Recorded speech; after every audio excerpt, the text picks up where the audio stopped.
I was in the library on my planning period. Sister Carol came on the announcements and said, She started with, "I have some very sad news," and told our whole school what was going on. I remember she asked us all to pray. As we commemorate 20 years since America was attacked, it's important to remember just how far and wide the impact of that day was felt. These are some of the local stories connected to that fateful day. For many teachers, it involved deciding whether or not to turn on the TV and show students what was going on. Amy Steigerwald takes us to Notre Dame Academy, where many teachers took this opportunity to take a look back. In the hours, days, and weeks following 9/11, many parents had to hide or find a way to explain the frightening images from that day to their children.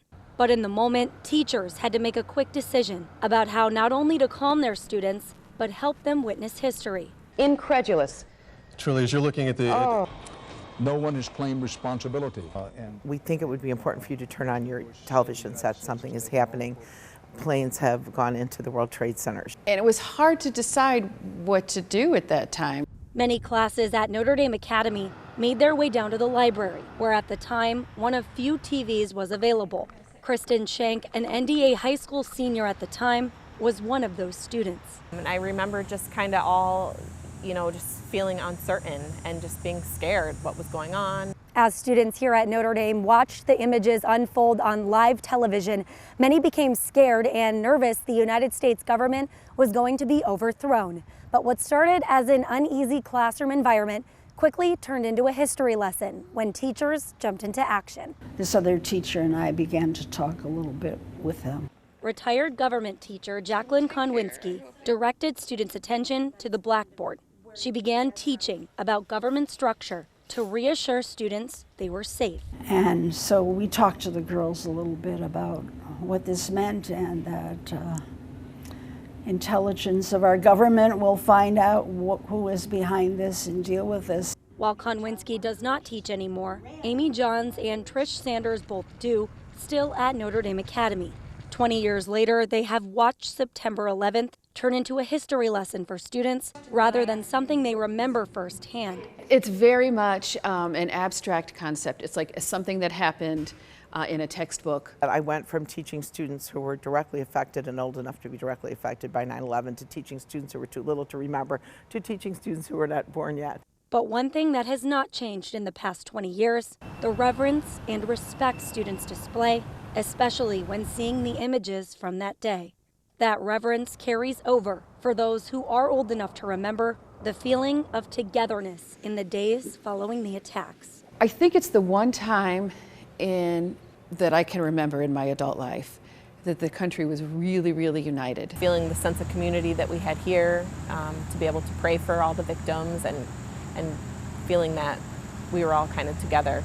One of the things I'm always so awed by with my students is their empathy, their ability to reach out and support others. So I saw a lot of that, of how do we help, how do we get better from this, which I think is perhaps the very best thing children can learn in the whole world. In West Toledo, Amy Steigerwald, WTOL 11. Learning was happening inside the classrooms of St. Francis High School as well. Students and teachers working together to process the tragic day. And as was the case in schools across the country, the TVs were on and regular classes took a back seat. That was pretty much the rest of the day. I remember going home, feeling a lot of frustration. And I had a little gym in my basement. I worked out in the gym. And then my daughter was in law school at the time, first year of law school at UT. And she came home. And it was like, she had a gazillion questions too. And we just sat together. She's a pretty smart kid. And we sat together and watched as much news as we could and tried to piece this together.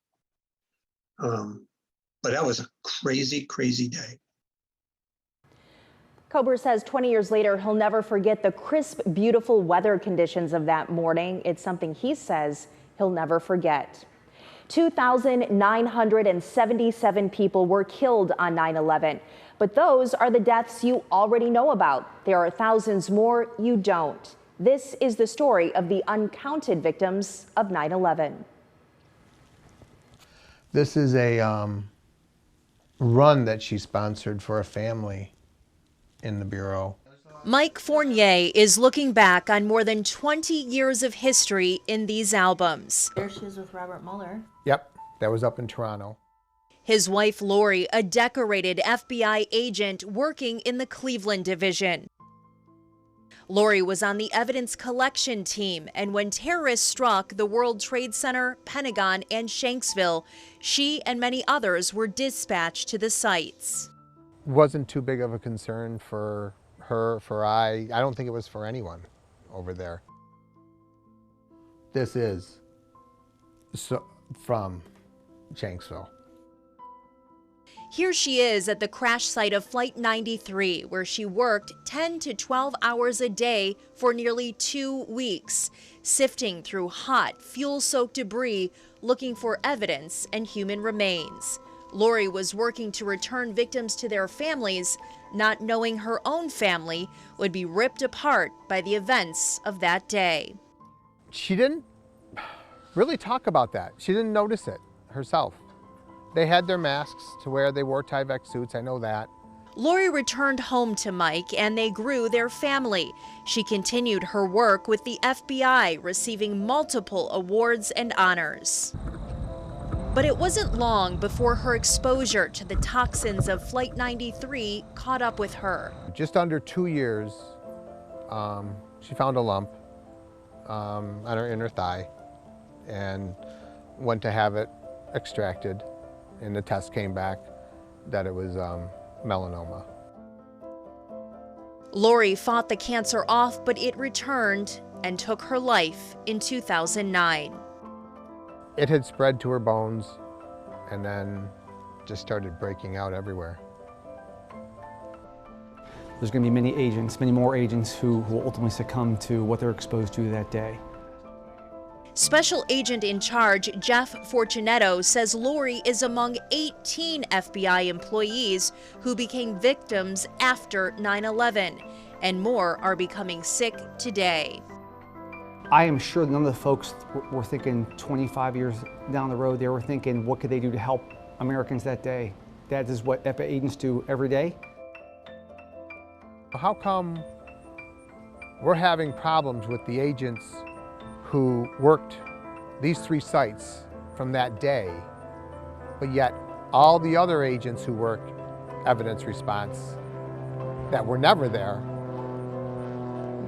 don't have this type of problem? What's going on here? Yeah, I would blame the terrorists for that, because if they had not done what they done, yeah. Maybe she still would have had the cancer, maybe not. Maybe it wouldn't have been so aggressive. Maybe it could have been controlled, who knows? We don't know, but I'm sure a lot of other people are gone because of it.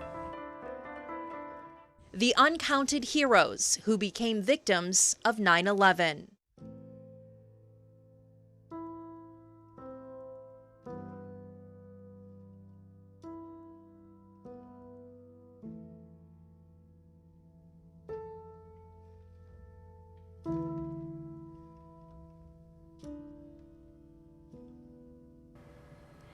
More than 112,000 first responders are enrolled in the Federal World Trade Center Health Program, seeking care and benefits from 9/11 related illnesses. The program certifies 15 cancers and dozens of other conditions caused or accelerated by 9/11 dust, air, and chemical toxins.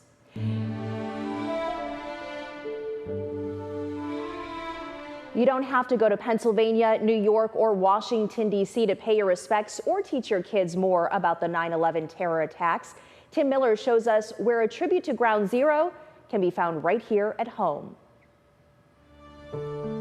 It was 5 years ago, on the 15th anniversary of 9/11, that the village of GIBSONBURG came alive.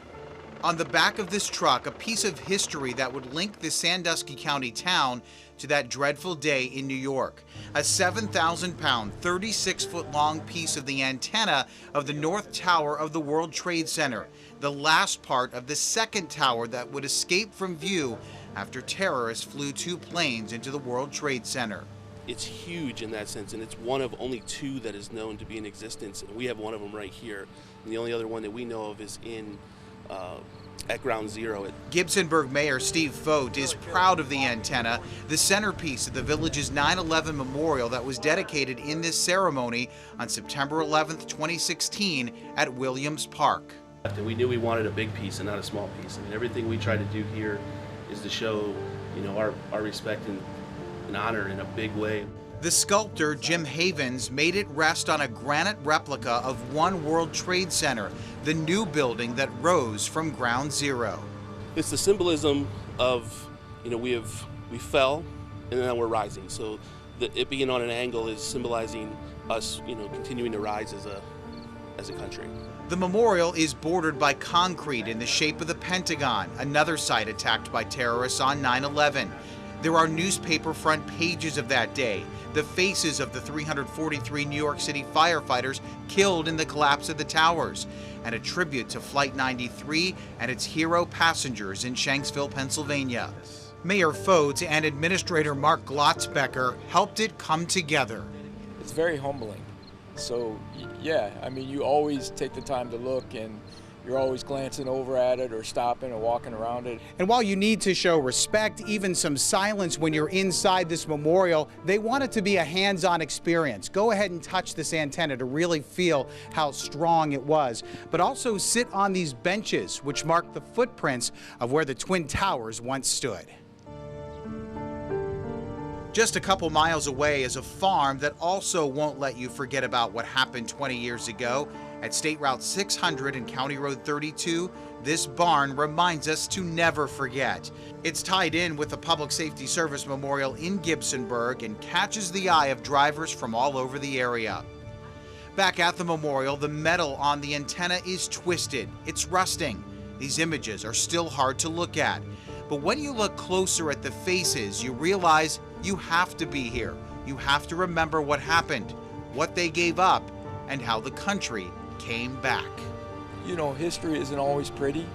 There's good and bad, and I think it's important that people understand the bad things that happen as well and learn from them. It's just a crazy turn of events for that to happen, and then to be a part of putting this together and then making sure that the next generation never forgets. My daughter will be 20 on September 25th, so she was a couple of weeks from being born on 9/11. So it's very important. I mean, we always say never forget. It's important that that we don't forget. Gibsonburg will mark 20 years with their annual remembrance ceremony on September 11th at noon, right here at the memorial. I'm Tim Miller, WTOL 11. And our Zainab Shaib introduces us to a Toledo woman that saw the news on TV that fateful morning, like so many of us. Then her husband said something that would change her life forever. I met him back in February of 2001, and just like anything else, I just met him out. Our relationship went a little bit too fast. I ended up becoming pregnant. Jennifer Damani is an all-American woman born and raised in Toledo. She fell in love with a man she met in Arizona. They started as friends, then they met each other's friends. It wasn't until months later she learned some of those friends were accused of training the hijackers who carried out the terrorist attacks on 9/11. So it was August when we were invited to his friend Sophia and Lamesh, who was also arrested later on. On September 11th, 2001, 19 militants hijacked 4 airplanes and carried out suicide attacks against the United States. It's a day that changed lives forever, including Jennifer's. I remember getting up and my best friend calls me and she said, "Turn on the TV." And I turned on the TV and she goes, "Dude, we're gonna go to war." And I was like, "What?" And that's when I believe the second plane obviously hit the tower. And I just remember sitting there like speechless. Around that time, Jennifer's relationship was going downhill. She decided to head back to Toledo to visit close friends and family before her due date. That's when the man she fell in love with gave her a second shock of a lifetime. That morning, when I was getting ready. The news was on, and he was in the other room, and he like popped up real quick, and he said, oh my God. He goes, I live with him. And I'm like, who? And he said, Lutfi Raisi. Jennifer's husband, Redwan Damani, said he used to live with Raisi. He told her the FBI wanted him to take a polygraph test. A couple weeks after taking the test, government vehicles surrounded them.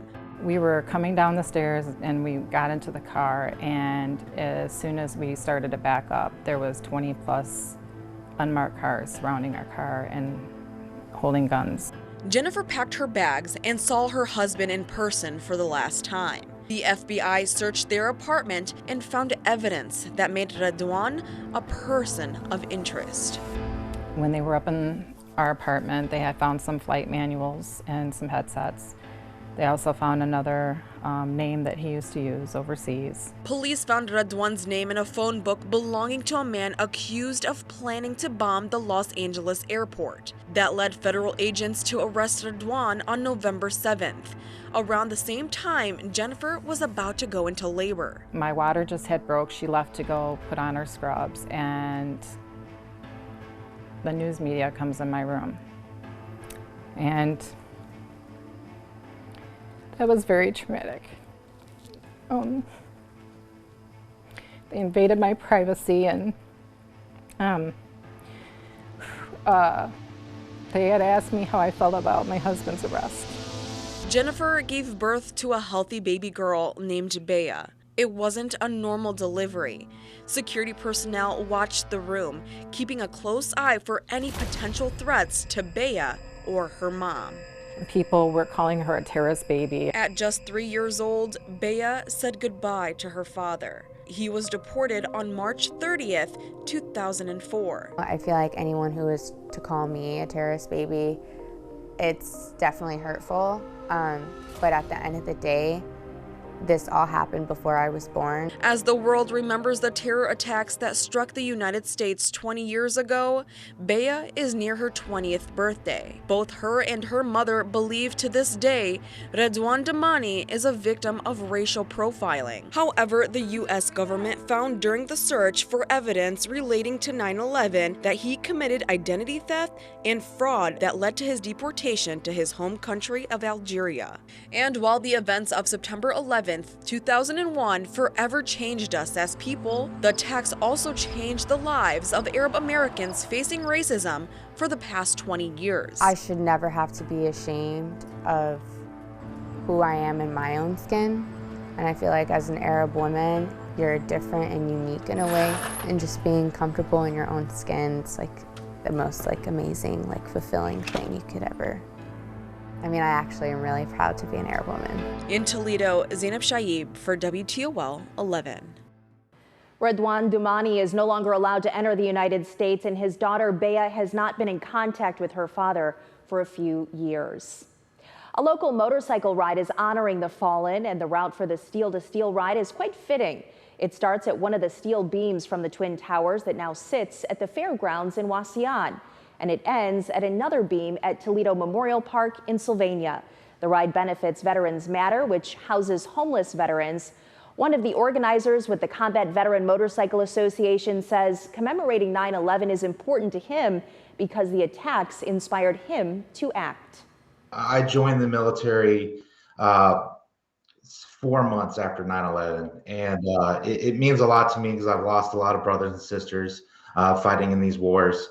And it just, we can't forget, and we never can forget about this terrible day that happened on 9/11. After the ride, there will be a community memorial to honor those who lost their lives on 9/11. Representatives of police forces, fire forces, veterans, and a civilian will toll the bell to represent the lives lost at the Twin Towers, the Pentagon, and Flight 93.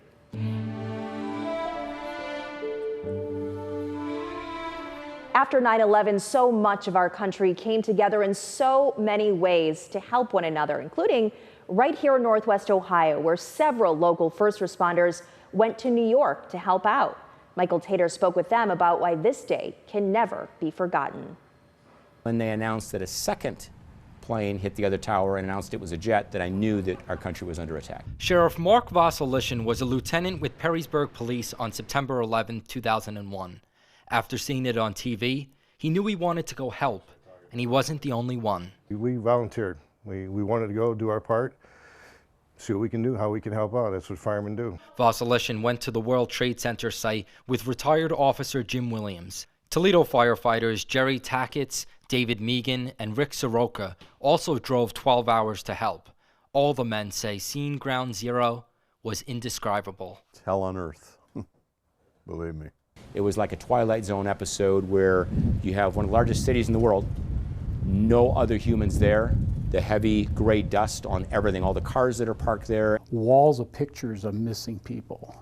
It was just tremendous. You know, you smelled jet fuel, you smelled bodies, you know, so all that came into play. The firefighters spent several days there helping to search for victims. The bucket brigade, and you follow a cadaver dog around, and when he stopped, and indication of somebody could be there, and we started digging. Officer Vasilishin did a number of tasks, from patrolling Times Square to security checks at the United Nations. He and so many other officers from across the country helped fill the backlog and offer some rest to NYPD officers who were working with close to no breaks. He and the others say America came together in that time. There were apartment buildings from top to bottom, American flag out almost every window. Every year, the anniversary, you have to bring it up. There was people that weren't born need to see. This is history. We saw a glimpse of what America should be, and we need to get back to that. A reminder that we are all Americans, and we all can never forget. Michael Tater, WTOL 11. From our entire team at WTOL 11 News, thank you for watching this special look at some of the local stories now 20 years after the attacks of September 11th. I'm Melissa Andrews.